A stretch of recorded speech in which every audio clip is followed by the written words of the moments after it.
क्या तुम्हें कभी ऐसा लगा है कि तुम्हारा दिमाग कभी शांत ही नहीं होता? हर वक्त बस कुछ न कुछ चलता रहता है। एक बेचैनी, एक हलचल, एक अंतहीन सोच की दौड़, जैसे कोई तूफान चल रहा हो और उसे रोकने की हर कोशिश बस नाकाम हो रही हो। तुम सोने जाते हो मगर तुम्हारा दिमाग तब भी जागता है। कल ऑफिस में क्या होगा? जो गलती हो गई उसका क्या? क्या मैं सही कर रहा हूँ? क्या मुझे कोई पसंद करता है या नहीं? अगर मैं फेल हो गया तो? ये सब सवाल तुम्हारा पीछा नहीं छोड़ते। शांत कैसे रहा जाए जब चारों तरफ इतनी उथल पुथल हो, जब हर कोई भाग रहा हो, जब हर किसी को कुछ ना कुछ हासिल करना हो, जब पूरी दुनिया एक तेज रफ्तार वाली ट्रेन बन चुकी हो जहां जरा भी ध्यान हटे तो तुम पीछे छूट जाओ। लेकिन क्या तुमने कभी सोचा है कि गौतम बुद्ध जैसी हस्तियां इतनी शांत क्यों थी, जब उनके आसपास भी वही दुनिया थी, वही समस्याएं, वही लोग, वही कठिनाइयां, फिर भी वे ऐसे स्थिर थे जैसे एक शांत झील का पानी बिना किसी हलचल के। ऐसा कैसे संभव हुआ? और चाणक्य, जो राजनीति, कूटनीति और युद्ध जैसी जटिल परिस्थितियों में भी स्थिर और शांत रह सकते थे, उनकी बुद्धि कभी विचलित नहीं होती थी। वे कभी भावनाओं के बहाव में नहीं बहते थे, बल्कि अपने मन और दिमाग को पूरी तरह नियंत्रित रखते थे। क्या उनके पास कोई जादू था? अगर बुद्ध और चाणक्य अपने दिमाग को शांत रख सकते थे तो हम क्यों नहीं? हम क्यों हर छोटी बात पर घबरा जाते हैं? क्यों चिंता और तनाव को खुद पर हावी होने देते हैं? क्या सच में हम अपने मन पर कोई नियंत्रण नहीं रख सकते?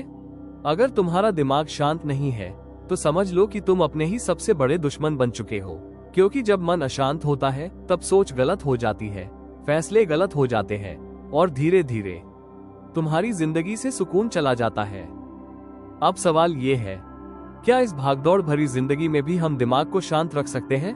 क्या हम भी उन महान लोगों की तरह स्थिर और संतुलित रह सकते हैं? हाँ, बिल्कुल कर सकते हैं। और इस वीडियो में हम बात करेंगे उन्हीं उपायों की जो तुम्हारी जिंदगी को पूरी तरह बदल सकते हैं। गौतम बुद्ध ने कहा था, मनुष्य का मन उसी के दुख का कारण है। अगर तुम इसे नियंत्रित कर सको तो तुम हर दुख से मुक्त हो सकते हो। एक दिन एक शिष्य ने बुद्ध से पूछा, भगवान, मेरा मन बहुत अशांत रहता है, मैं क्या करूं? बुद्ध मुस्कुराए और बोले, एक कटोरे में पानी भरो और उसे हिलाओ। शिष्य ने वैसा ही किया। पानी में लहरें उठने लगी। थोड़ी देर बाद बुद्ध ने कहा, अब इसे बिना हिलाए रख दो। धीरे धीरे पानी शांत हो गया। बुद्ध बोले, तुम्हारा मन भी ऐसा ही है। जब तुम इसे लगातार हिलाते हो तो इसमें हलचल होती है, लेकिन जब तुम इसे थमने देते हो ये खुद शांत हो जाता है। तो पहला उपाय है ध्यान। ध्यान यानी अपने भीतर झांकना, अपने आप को सुनना, अपनी सांसों पर ध्यान देना। गौतम बुद्ध ने कहा था, जब सांसें तेज होती है तो विचार भी तेज होते हैं। जब सांसें स्थिर होती है तो मन भी स्थिर होता है। हर दिन बस 5 मिनट गहरी सांस लो, धीरे छोड़ो, कुछ मत सोचो, बस अपनी सांसों के बहाव को महसूस करो। दूसरा उपाय, वर्तमान में जीना। हमारी सारी चिंताओं की जड़ क्या है? अतीत की गलतियां या भविष्य की आशंकाएं।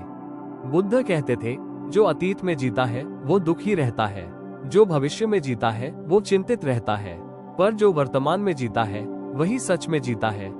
जब खा रहे हो तो सिर्फ खाने में रहो, जब बात कर रहे हो तो सामने वाले में पूरी तरह उपस्थित रहो। यही माइंडफुलनेस है, यही शांति है। अब बात करते हैं चाणक्य की। चाणक्य कहते थे, जब मन अशांत हो तो तुरंत निर्णय मत लो, पहले रुक जाओ, अपने विचारों को स्थिर होने दो, और जब मन शांत हो जाए तभी फैसला करो। धैर्य, संयम, यही चाणक्य की असली शक्ति थी। एक शिकारी जंगल में हिरण पर निशाना लगा रहा था, तभी उसे झाड़ियों में छिपा शेर दिखा। अगर हिरण पर तीर चलाया तो शेर हमला कर सकता है, अगर शेर पर ध्यान दिया तो हिरण भाग सकता है। शिकारी ने कुछ नहीं किया, बस रुका, सोचा और फिर सही निर्णय लिया। चाणक्य सिखाते हैं, जब मन भटके तो उसे व्यस्त कर दो, क्योंकि व्यस्त मन कभी अशांत नहीं होता। पढ़ाई, कला, लेखन, कोई भी काम जिसमें मन पूरी तरह लग जाए, तब फालतू विचारों को जगह ही नहीं मिलती। और अगर कुछ नहीं सूझ रहा हो तो प्रकृति से जुड़ो, खुले आसमान को देखो, पेड़ों की हरियाली को निहारो, सांसों को महसूस करो। और अंत में, जो व्यक्ति अपनी भावनाओं को नियंत्रित कर सकता है वही अपने जीवन को नियंत्रित कर सकता है। गुस्सा आए तो शांत रहो, कोई नीचा दिखाए तो मुस्कुरा दो। प्रतिक्रिया देने से पहले सोचो। यही है संयम, यही है शांति। याद रखो, शांत मन कोई जादू नहीं है, यह एक साधना है। और जो इसे साध लेता है, दुनिया की कोई ताकत उसे हिला नहीं सकती। अब फैसला तुम्हारा है, क्या तुम अपने विचारों के गुलाम बने रहोगे या अपनी भीतर की शांति के स्वामी बनोगे?